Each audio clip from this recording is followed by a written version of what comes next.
오늘 설교 제목은 요셉의 유골이다. 요셉의 유골이라는 말입니다. 유골이라는 말은 아주 평범하고 좀 부드러운 표현입니다. 원래는 해골이라는 말이 원 제목이 돼야 될 것 같습니다. 요셉의 해골이라는 제목입니다. 설교 제목으로는 끔찍해서 그걸 유골이다 그렇게 말했습니다. 그러나 내용은 요셉의 해골이라는 말이죠. 유해라는 말, 또 해골이라는 말, 또 유골, 이런 단어들은 대부분 다 비슷한 말입니다. 사람을 죽어서 장사 지내고 살은 썩고 뼈만 남은 그 뼈를 유골이라 유해다 그렇게 말합니다. 그래서 영어로는 bones라는데 그 bone의 뼈지요. 그 다음에 skeleton이라는 말도 쓰죠. 이거는 이제 골격 뼈대 그런 말인데 그런 사람이 죽으면 그다음에 살은 다 썩고 그다음에 뼈만 남은 거 그거를 가지고 골격 뼈 skeleton이다 그렇게 해골 그냥 머리만 남은 걸 해골이라고 그러죠. 우리는 이런 단어를 별로 쓰지 않습니다. 해골이라든지 유골이라든지 특별히 많이 쓰지 않고 설교도 이런 제목 설교는 평생 처음 들어봤을 거예요. 그런데 성경은 자주 해골이라는 말을 자주 쓰고 그 말이 여러 번 나옵니다. 특별히 신약에도 예수 그리스도의 죽으심과 관계해서 해골이라는 단어가 여러 번 나오는데 마태복음 27장 37절에 보면 골고다 즉 해골의 곳이라는 곳에 이르러 예수님이 십자가를 지고 가신 곳이 해골 골고다라는 이름을 가진 장소에 가십니다. 그 다음에 마가복음 15장 22절에도 똑같이 예수를 끌고 골고다라 하는 곳을 번역하면 해골의 곳에 이르러 예수님을 끌고 골고다까지 가는데 그 골고다는 곧 해골의 곳이다 그런 이름이죠. 그 다음에 누가복음에도 똑같이 말씀을 하는데 해골이라 하는 곳에 이르러 예수를 십자가에 못 박고 두 행악자도 그렇게 하니 하나는 우편에 하나는 좌편에 있었다 그러죠. 거기를 해골이라는 곳에 들어갔다는 것입니다. 요한복음 19장 17절에도 저희가 예수를 맡음에 예수께서 자기의 십자가를 지시고 해골 히브리 말로 골고다이라고 하는 곳에 나오시니 그래서 거기서 십자가를 지십니다. 예수님의 생애는 골고다에서 끝나고 기독교의 복음은 골고다에서부터 시작했다고 보아야 될 것입니다. 그래서 기독교의 복음이 골고다 곧 해골이라는 곳부터 십자가에서 시작되어서 부활과 함께 온 천하에 전파되게 됩니다.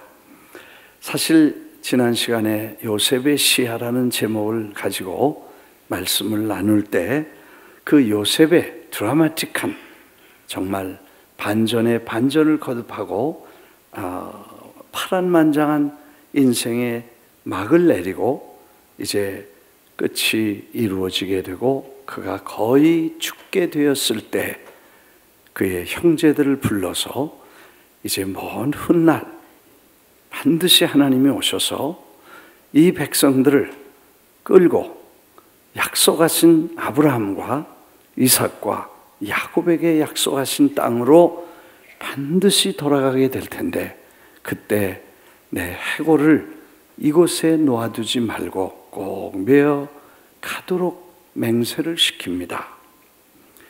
그래서 요셉이 죽지요.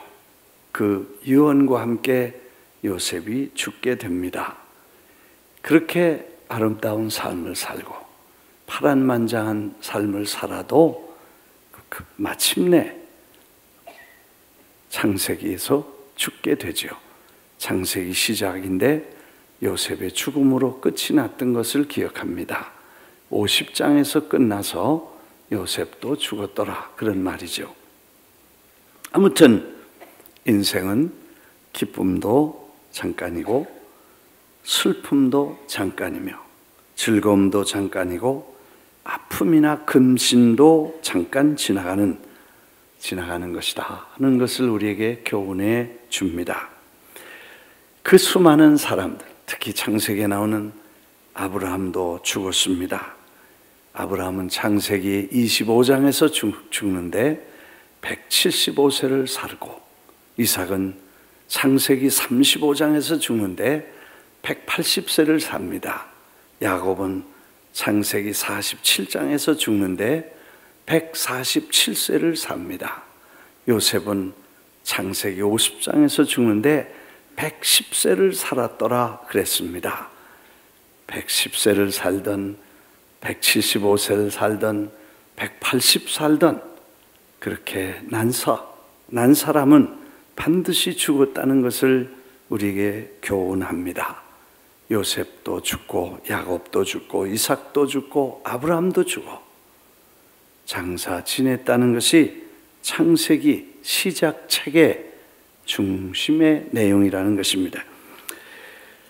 나중에 모세도 죽었어요. 모세는 120세까지 살았는데 신명기 32장에서 죽죠. 아론은 123살까지 살았는데 민수기 33장에 보니까 123세를 살았고, 여호수아는 요셉처럼 110세에 죽었습니다. 여호수아 24장 29절에 말씀 보니까 모세도 죽고 아론도 죽고 여호수아도 죽었습니다. 믿음의 사람도 죽고 순종의 사람도 죽고 열정의 사람도 죽고 꿈의 사람도 죽었다는 것입니다. 그 말은 우리가 인생을 살면서 죽음과 그리고 죽음 저 건너편은 우리가 반드시 우리의 삶의 부분이고 또 인생의 중요한 한 부분이라는 것을 우리에게 깨닫게 해 줍니다. 신약에서도 요셉의 죽음과 함께 그 해골에 대한 이야기가 나옵니다. 히브리서 11장에 보면 믿음장인데 거기 위대한 신앙의 사람들, 아브라함처럼 믿음으로 산 사람, 이삭처럼 순종하며 산 사람, 야곱처럼 하나님 중심으로 열정적으로 산 사람들이 히브리서에 나옵니다. 참 대단한 신앙의 인물들이 나오며 그분들의 삶의 궁극적인 신앙의 위대함은 믿음에 있다는 것을 잘 설명해 주십니다. 히브리서 11장 22절 개역 성경에는 믿음으로 요셉은 임종시에 이스라엘 자손들을 떠날 것을 말하고 또 자기 해골을 위하여 명하였으며, 요셉이 해골을 말하고 그걸 명령하고 가지고 나가라는 말을 했던 것은 믿음으로 했다는 것입니다. 그래서 믿음의 행렬에 요셉이 들어가고 요셉이 믿음으로 자기가 죽고 먼 훗날 하나님의 역사가 일어날 것을 잘 설명해 주신 것이 신약입니다.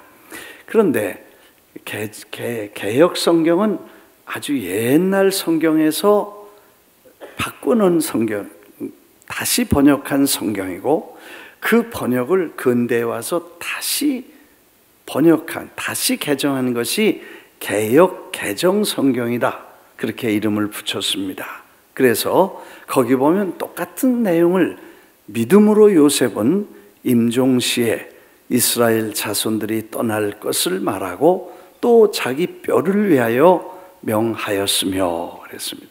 해골이라는 말이 끔찍하니까 뼈라는 말로 번역을 바꾼 것입니다. 어떤 목사님은 왜 저걸 저렇게 바꾸는지 모르겠다. 뼈는 무슨 뼈, 뭐 팔뼈인지 다리뼈인지 머리뼈인지 어떻게 아냐? 해골이라 그래야 좀 충격도 가고 메시지가 전달이 잘 될 텐데 저걸 저렇게 바꿔놔서 메카리가 없어졌다, 막 그렇게 컴플레인 하는 분도 있더라고. 아무튼 이 해골을 신약에서도 요셉이 믿음으로 해골을 뼈를 예언하고 명령했다는 말을 주었습니다.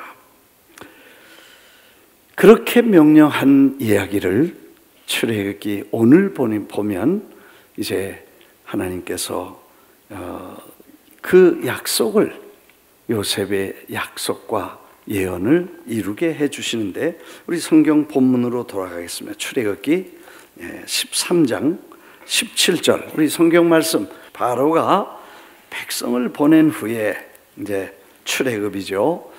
블레셋 사람의 땅의 길은 가까울지라도 하나님이 그들을 그 길로 인도하지 아니하셨으니 이는 하나님이 말씀하시기를 이 백성이, 다 같이 이 백성이 전쟁을 하게 되면 마음을 돌이켜 애굽으로 돌아갈까 하셨습니다. 그랬습니다. 그들이 길에서 이제 전쟁을 만나면 they might change their minds and return to Egypt. 그러니까 전쟁을 겪으면 두려워서 마음을 바꾸고 애굽으로 돌아갈까 해서 다른 길을 택하셨다는 것입니다. 그래서 어디로 가겠냐면 홍해의 광야길로 돌려서 백성을 인도하셨다 그랬습니다. 홍해를 왜 건넜냐 하면 홍해를 건너가면 다시 그 홍해는 걸어 못 옵니다. 빠져 죽어요. 그렇기 때문에 홍해를 육지처럼 가르고 홍해를 건너가게 하시고 물을 다시 닫으셨다는 것입니다. 사실 예수 믿는 사람은 세례받는 것을 어떤 성경 표현은 홍해를 갖는 것처럼 말합니다. 다시 돌이킬 수 없는, 사실 홍해를 건널 때 이스라엘 사람들은 너무 놀랐을 것입니다. 바다를 육지처럼 건너는데 양쪽에 벽에 이렇게 물이 쫙 서 있고 수족관을 구경하는 것처럼 거기 다 보였을 것 같아. 물고기들이 막 다니고, 그리고 거기를 건너갔어. 하나님이 역사하는 그 기적을 보면서 그거를 건너가고 홍해를 건너면서 애굽 군대는 완전히 수장이 됐다.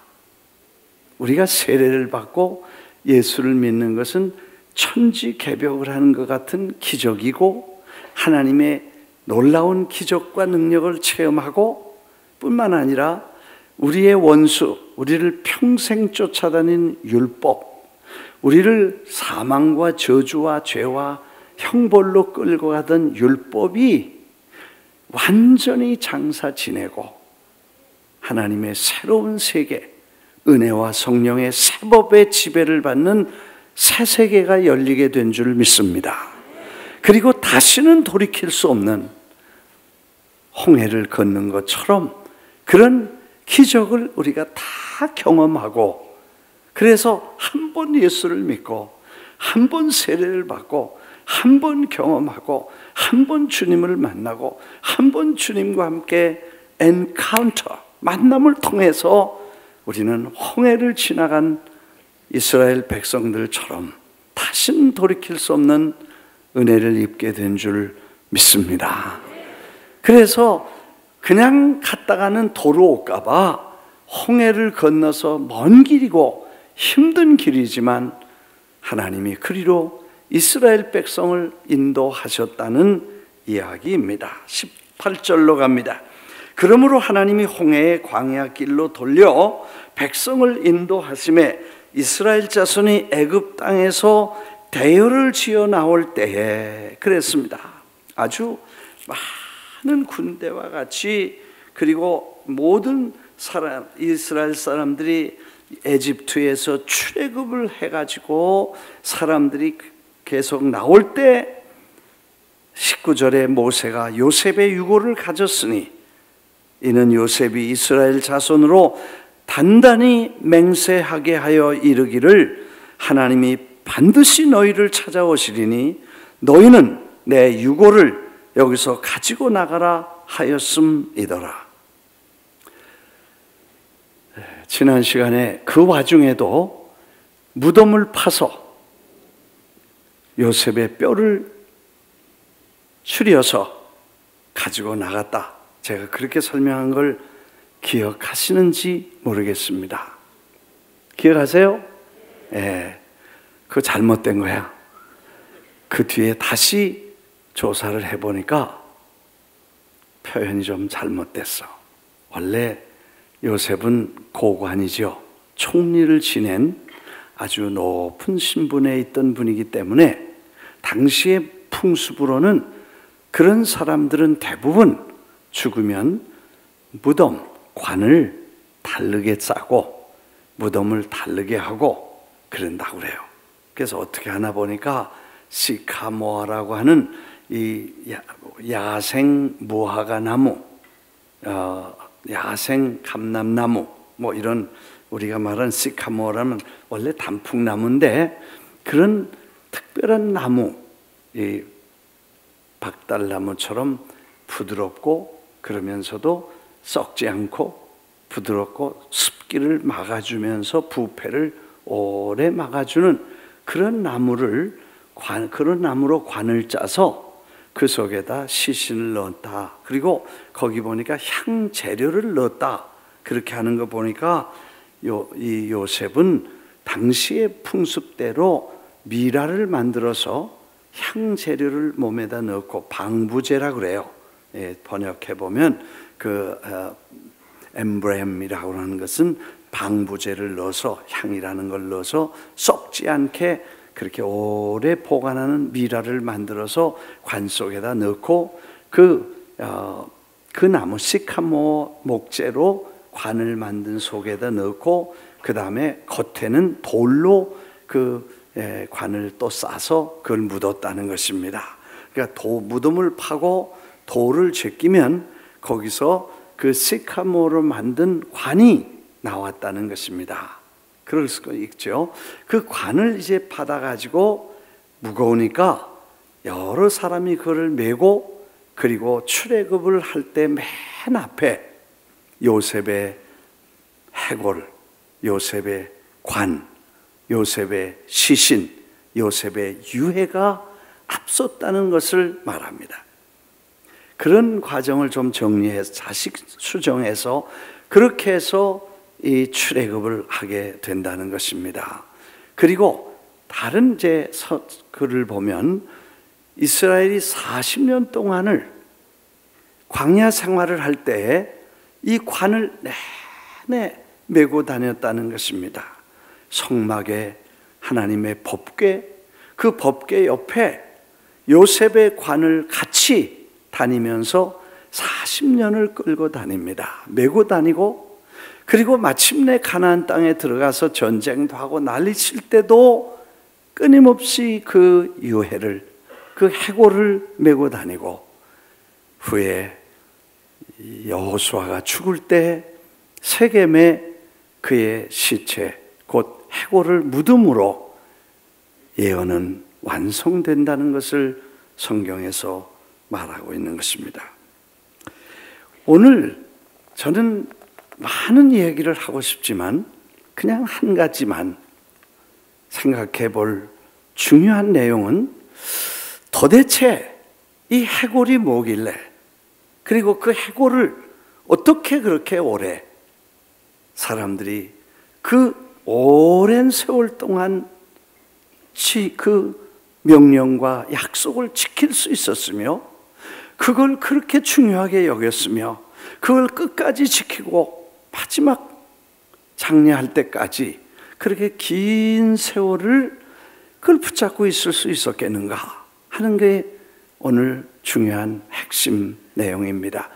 다시 말씀을 드리면 요셉이 애굽에 갔을 때부터 출애굽할 때까지 430년 통계를 보면 430년을 이스라엘 백성들이 애굽에 살았습니다. 그 중에 뭐 요셉의 나이 이것저것 빼면 400년을 살았고 더 요셉이 죽을 때서부터 시작해서 출애굽까지 360년이라는 세월을 지내게 됩니다.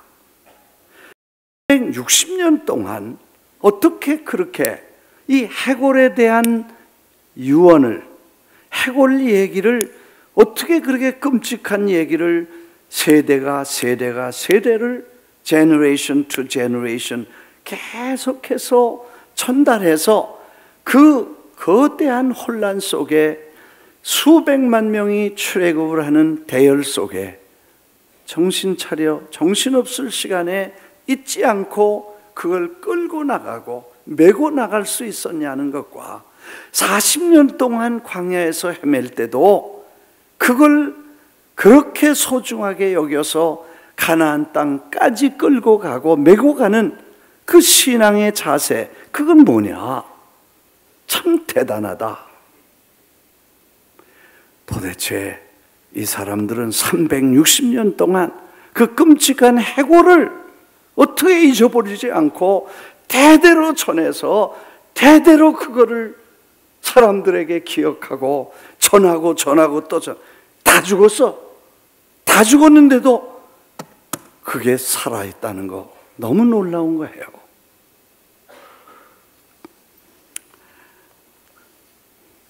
아멘 안 해도 그냥 놀랍죠? 야, 참 놀라. 그건 뭐냐 하면 요셉이 하나님의 이 민족은 하나님의 특별한 사명이 있고 하나님이 뽑아서 하나님의 선민으로 인류를 구속하고 세상의 모든 사람을 복받게 하고 구원받게 하는 엄청난 하나님의 역사의 핵심 사명을 이루어갈 민족으로 하나님이 뽑으셨다는 것과 그 민족이 살 땅이 가나안 땅이라는 것과 그 민족의 조상이 아브라함이라는 것과 이삭과 야곱이 하나님의 약속을 받아서 시작된 부족이고 민족이라는 것을 자기들이 잊어서는 안 된다는 이야기를 대대 잊지 말라고 해골 얘기를 시작합니다. 이것을 잊지 않았다는 게 얼마나 놀라운 것입니까? 아멘입니까? 네. 우리 신앙인들은 그걸 꼭 가져야 돼. 하나님이 나를 택하셨다는 것과 그냥 우연히 세상에 태어난 것이 아니라 하나님의 뜻이 계셔서 태어났고 하나님의 뜻이 계셔서 구원받았고 하나님의 은혜를 입어서 하나님의 나라를 위해서 내가 존재한다는 사명감을 가져야 된다는 것입니다. 믿으시면 아멘 하십시다. 인생살이는 좋을 수도 있고 힘들 수도 있습니다. 성공할 수도 있고 실패할 수도 있습니다. 건강할 수도 있고 병들 수도 있고 부유할 수도 있고 가난할 수도 있습니다. 그런 게 중요하지 않습니다. 사실 요셉이 이 예언을 할 때는 그렇게 나쁘지 않았습니다. 환경이 나쁘지 않았습니다. 이제는 요셉은 애굽 제국의 영웅입니다. 민족의 위기를 건져냈고 민족이 몰살해서 가뭄에 죽을 사람들을 다 살려냈고 특히 애굽 바로의 왕실에서 말하면 이 사람이 은인 중에 은인이고 공로자 중에 유공자입니다. 저가 없었으면 어떻게 애굽 제국이 살아남을 수 있었겠냐는 그런 환경에서 영웅시하는 사람이었습니다. 그 사람이 아버지가 와서 130세에 와서 17년 더 살고 돌아가셨는데 국장 수준의 큰 장례 행렬을 지어서 이 애굽에서부터 저 야곱의 고향이 있는까지 행렬이 갔다가 몇 달 동안 장례를 치르고 돌아왔으니까 얼마나 국장 수준의 예우를 했으니까요. 그리고 그 애굽 요셉의 형제들이라고 하니까 그 형제들을 전부 다 가족이고 친척이고 그 백성들 패밀리이기 때문에 거기서 가슴 펴고, 비록 목양을 했지만 이 사람들은 땅도 자유롭고 풀도 넉넉했고 사회적인 경제력도 있었고 다 좋았습니다. 요셉이 자기들 형제들과 후손들에게 여기 좋은 제국에서 영원히 뿌리 내리고 살아라 예언할 수도 있었습니다. 그러나 하나님이 약속한 고향 땅, 더 나은 본향이 있으니까 거기를 잊지 말고 여기 살지 마라, 그렇게 예언하기 시작한 것입니다. 물론 이들이 떠날 때는 그렇게 좋은 환경이 아닙니다.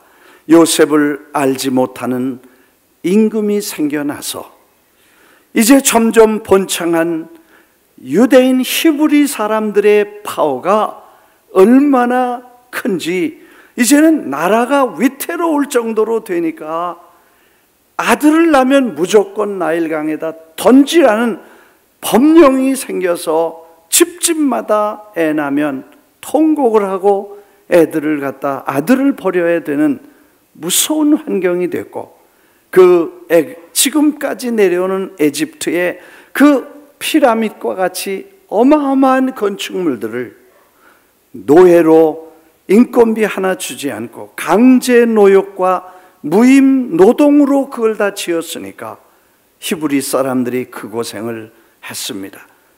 진흙을 이겨서 벽돌을 만들고 구워서 그걸로 건축물을 만드는 어마어마한 작업들을 노동에 시달리는 어려운 환경이 있을 때에 저들이 출애굽을 하게 되었다는 것입니다.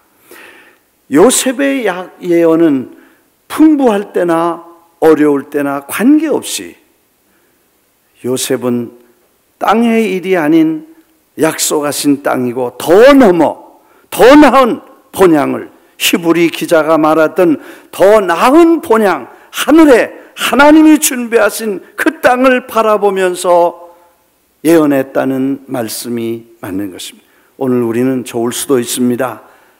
안 좋을 수도 있습니다. 편안할 수도 있고 힘들 수도 있습니다. 미국 천국 온 것 같아요. 좋아하는 분도 있습니다. 이것처럼 더 좋은 데가 세상에 없으니까 다 오고 싶어 하죠. 그런데 그래도 여기가 우리가 살 집이 아니고 우리는 해골을 메고 어디 가야 될 사람? 영원한 토성에 가야 될 사람들인 줄 믿습니다. 아까 말씀드리다가 넘어갔지만 아브라함도 죽고 이삭도 죽고 야곱도 죽고 요셉도 죽고 모세도 죽고 아론도 죽고 여호수아도 죽고 나도 죽고 너도 죽고. 아멘이요? 네. 한번 따라하겠습니다. 나도 죽고 너도 죽고 다 죽는다, 다 죽어. 할렐루야. 어떻게 이렇게 안 죽을 것처럼 사는지 몰라. 그리고 왜 치지고 먹는지 몰라. 정말 죽는다. 그리고 저 영원한 하나님의 세계를 본다. 그러면 우리가 하는 게 달라질 거예요. 네. 지금 치지고 먹는 것도 달라질 거예요. 그리고 지금 괴로워하고 힘들고 사랑하고 미워하고 이런 거 다 지나가고, 그래서 이삭의 시야가 대단히 중요하다고 멀리 거길 봤기 때문에 꿈을 가지고 시기를 당해서 형제들에게 막 질투와 미움과 시기를 받을 때도 흔들리지 않고, 팔려가서 웅덩이 속에 빠져 죽을 때도 흔들리지 않고, 감옥에 들어가도 끄떡도 안 하고, 나와서 종살이를 해도 흔들리지 않고, 거기서 다시 나와가지고 높은 자리에 가서도 흔들리지 않고, 형제들이 왔을 때 그냥 놔두겠어요? 그냥 전부 갖다 볼기를 치고 야단을 해야 될 텐데 형들이여, 걱정 마세요. 하나님이 이 지금을 위해서 나를 미리 보내셨으며, 하나님이 이렇게 하시고 하나님의 높으신 뜻이 있어서 이렇게 된 거 아닙니까? 나를 팔았다고 두려워가지고 벌벌 떨고 요셉이 우리를 죽일 거다고 걱정하지 마십시오. 야곱이 죽었을 때 이제 아버지가 있으니까 요셉이 우리를 괴롭히지 않았지만 아버지 돌아가셨으니까 우리를 이젠 저가 다 죽일 거다. 그래서 벌벌 떨고 야곱에게 가서 말을 전했습니다. 아버지가 우리 잘 돌보라고 그랬는데 그런 줄 그렇게 잘 좀 봐주세요 그랬더니 울면서 형제들이요, 내가 다 그게 하나님의 뜻이지 당신들이 그렇게 한 거 아닙니다. 그렇게 된 것도 하나님의 순간 역사 속에 있었습니다. 이거 시야가 달랐어요. 우리 비전이 달랐어. 그랬기 때문에 그는 죽으면서도 관 넘어서 해골을 가지고 매 가서 그 약속한 땅, 그리고 영원한 하나님의 도성을 내다봤다는 것입니다. 아멘. 그냥 생각해 보니까 그냥 우리 말하면 해골을 갖고 다니는 신앙, 해골을 기억하는 신앙. 그걸 좀 너무 흉측하니까 좀 말을 좀 바꿔보십시다. 그냥 우리말로 하는 뼈를 뭐라 그래? 뼈대라 그래. 뼈대 있는 신앙. 이렇게 한번 생각해 보자고. 한번 따라 하겠습니다. 뼈대 있는 신앙. 그 신앙의 정절과 뼈대가 있어서 그 중요한 것과 중요하지 않은 것,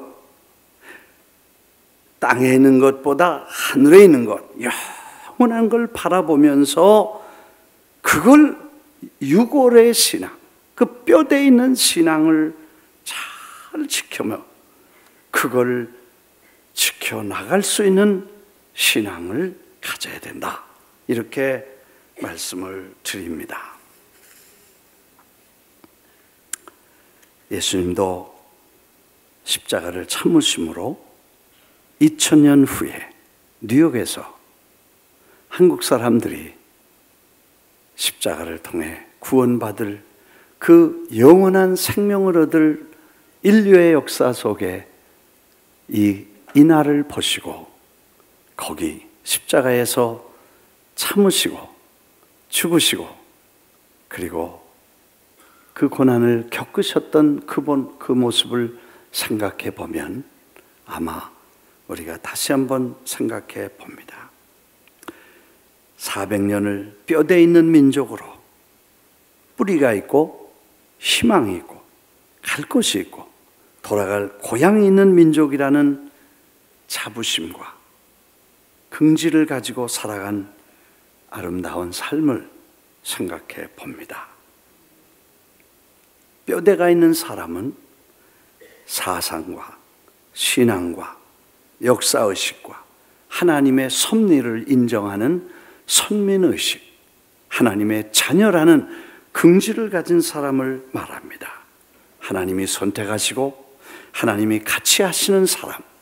오늘 그 출애굽기에 보면 하나님께서 그들을 통해서 애굽에서 나와서 요셉의 유고를 가졌으니 요셉이 단단히 맹세하여 이르기를 하나님이 반드시 너희를 찾아오실 것이다.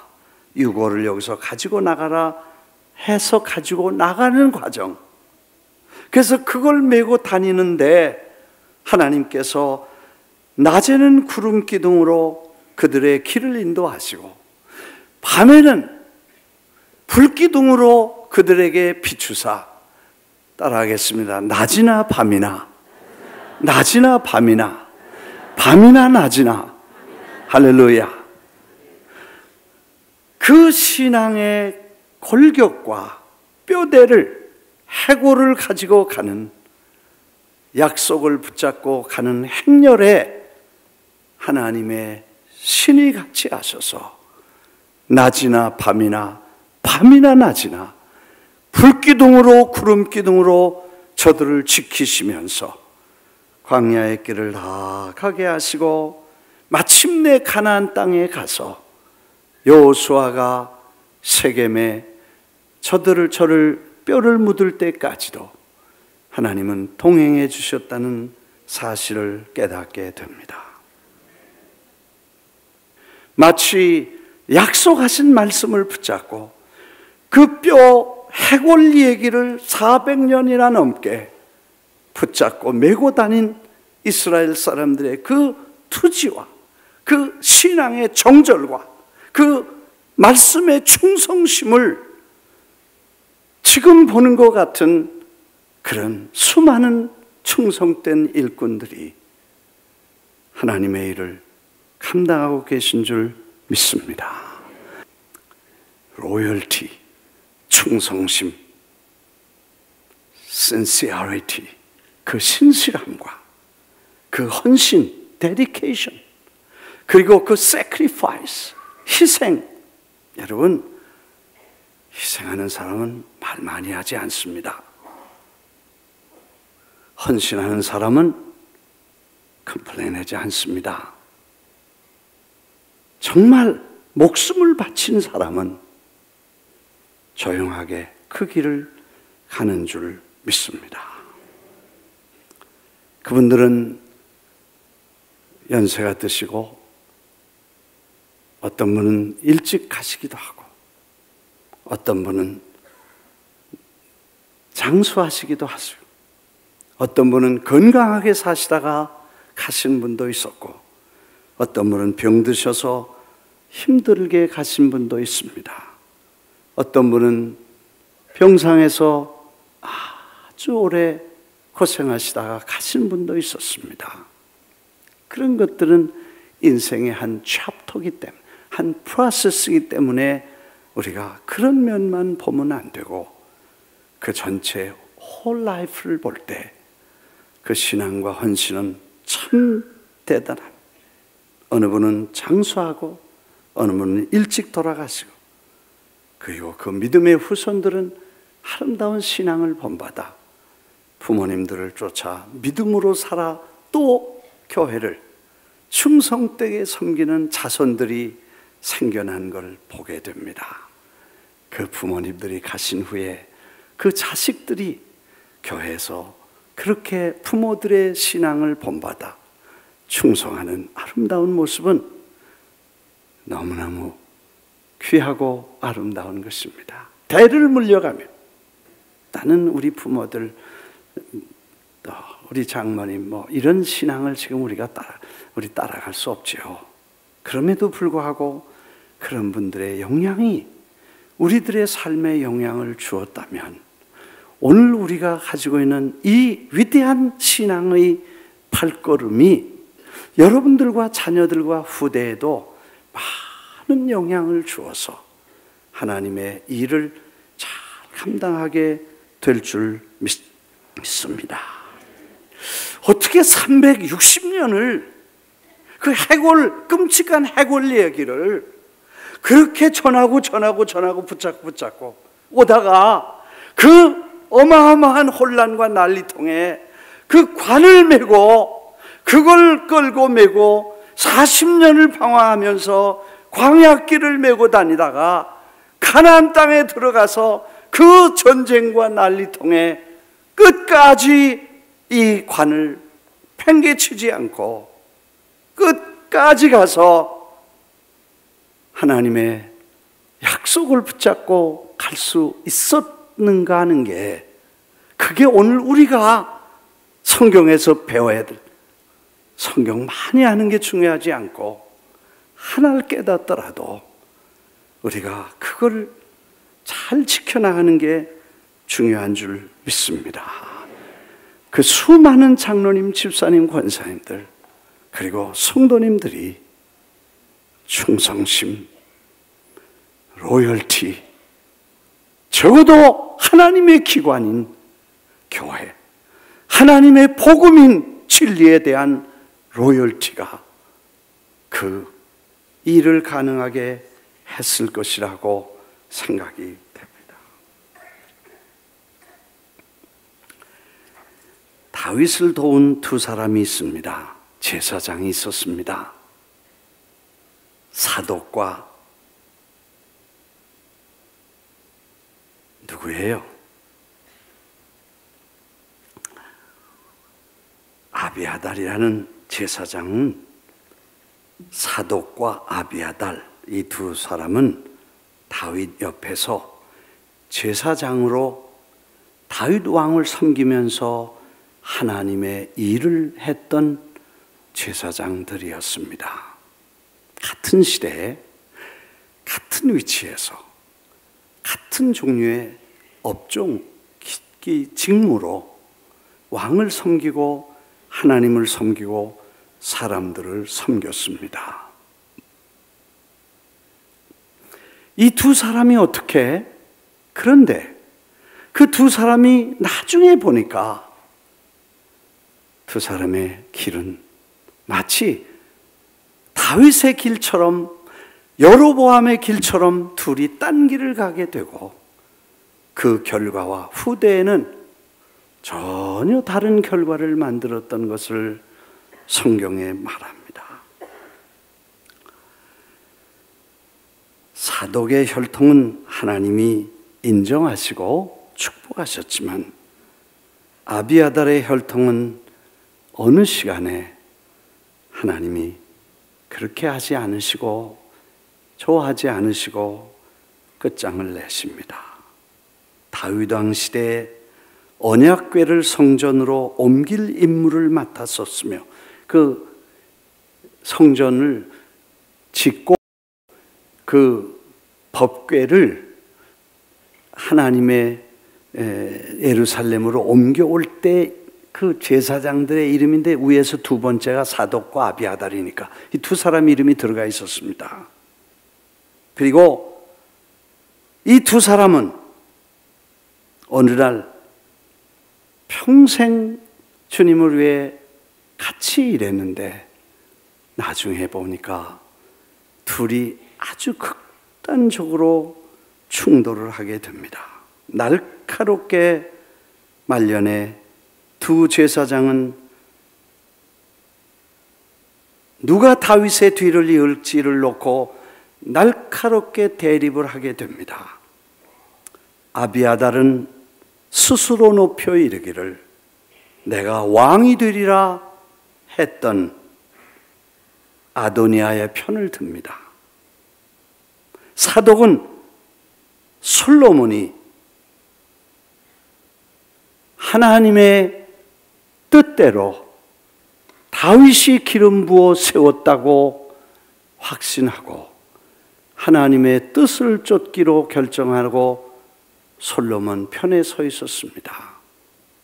그리고 두 사람은 결국 솔로몬이 왕이 되어 아비아달은 제사장 직분을 파면시키고 하나님께서 예언했던 대로 그 집이 어떻게 될 거라고 하는 대로 그렇게 됐고 사독은 그때뿐 아니라 오랜 세월이 지나 스가랴 에스겔서에 나오는 44장 15절에 보니까 이스라엘 족속이 다 타락하고 하나님을 다 떠날 때도 사독의 자손 레위 사람 제사장들은 내 성소의 직분을 지켰은즉 그들은 내게 가까이 나와 수종을 들되 그 직분을 충성되게 지켰은즉 가까이 나와서 수종을 들게 하고 기름과 피를 하나님 앞에 제물로 드리는 일을 잘하도록 끝까지 축복합니다. 정확히 몇 년이 걸렸는지는 모르지만 수백 년이 지나서 또 아직 사독은 그의 자손은 그의 자손들의 제사장은 하나님이 저들을 신실하게 영어로 보니까 faithfully carried out the duty of my sanctuary. 하나님의 거룩한 성전을 맡는 일에 faithfully 충성되게 저들이 사독의 자손들은 그때까지 충성되게 보시고 하나님의 직무를 잘하도록 만들어 주시고 칭찬하시는 모습을 봅니다.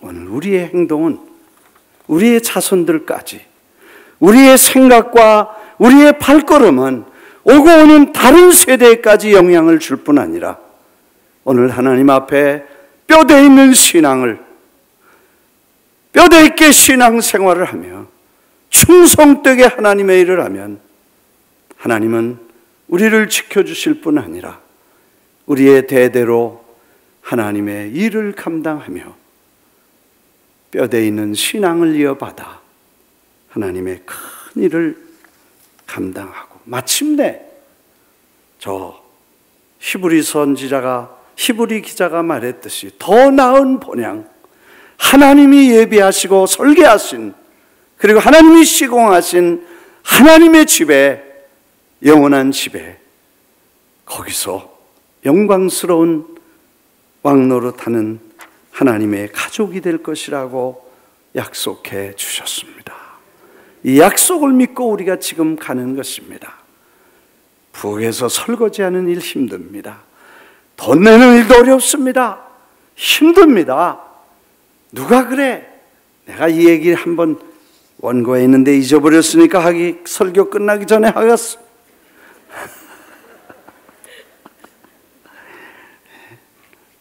너무 오랜만에 설교하니까 가다가 잊어버렸어. 고생 많이 했습니다. 여러분 수고 많이 하셨습니다. 여기 이사 와서요, 아까 그 조금 고생했지만 아니에요. 그저 5년 전까지만 해도 고생했습니다. 우리가 11조하고 헌금하는 거, 그거는 교회 오퍼레이션에 써야 되잖아요.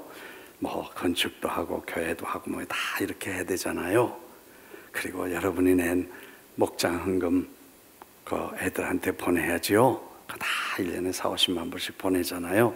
그래서 고아 헌금 다 보내잖아요. 그 다음에 추정헌금, 선교헌금은 414이나 이런 사역을 해서 보내야 되잖아요.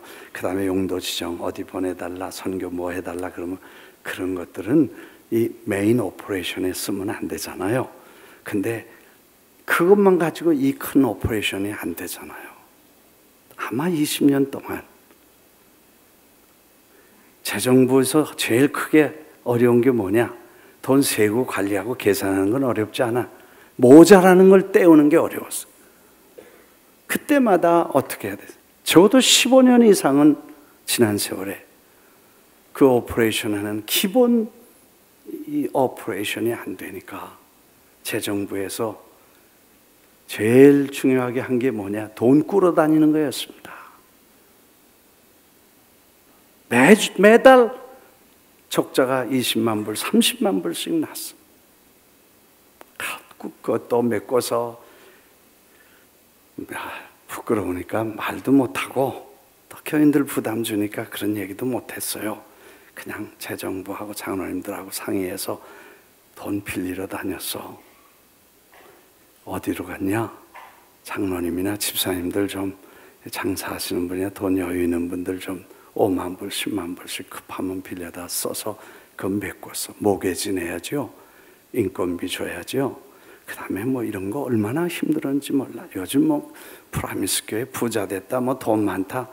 그거 요즘 너무 기분 좋은 소리지만 모르는 소리였어. 그동안에 고생 많이 했어요. 한 달에 몇만 불, 몇십만 불씩 매달 모자라는 거 다 메꾸고 또 빌려다가 감사하게도 한 번도 안 떼먹어서 이자 한 번도 안 줬어. 고맙게도. 왜 안 받았어? 그런 분들이 그렇게 해서 이걸 오퍼레이션을 해나가는데 성도님들이 열심히 했는데도 그렇게 힘든데 요즘 감사하게도 이제 빚도 많이 갚았어. 이제 오고 계시도 얼마 안 되고 이제 여기 뭐 다 인감도 좀 있고 또 교인들도 다 이렇게 안정되고 이제 엑스펜스도 많이 줄어서 그래서 이제는 다 그런 일이 없죠. 지난 한 5년 동안은 그렇게 아마 많이 어렵지 않았어요. 그런 과정을 거치면서 우리가 그런 힘들고 어려운 과정을 거쳐서 다 고생해서 선교는 그러면서도 선교를 꾸준히 해서 그 10년 동안 그 큰 일을 해나갈 수 있도록 하나님이 도와주신 줄 믿습니다. 아무튼 이런 과정을 거치면서 여러분이 우리에게는 소망이 있습니다. 우리에게는 꿈이 있습니다. 우리에게는 해야 될 일이 있습니다. 우리에게는 갈 곳이 있습니다. 가야 될 길이 있습니다. 할 일이 남아 있습니다. 사명이 있습니다. 네, 아멘 안 하는 거 보래. 네.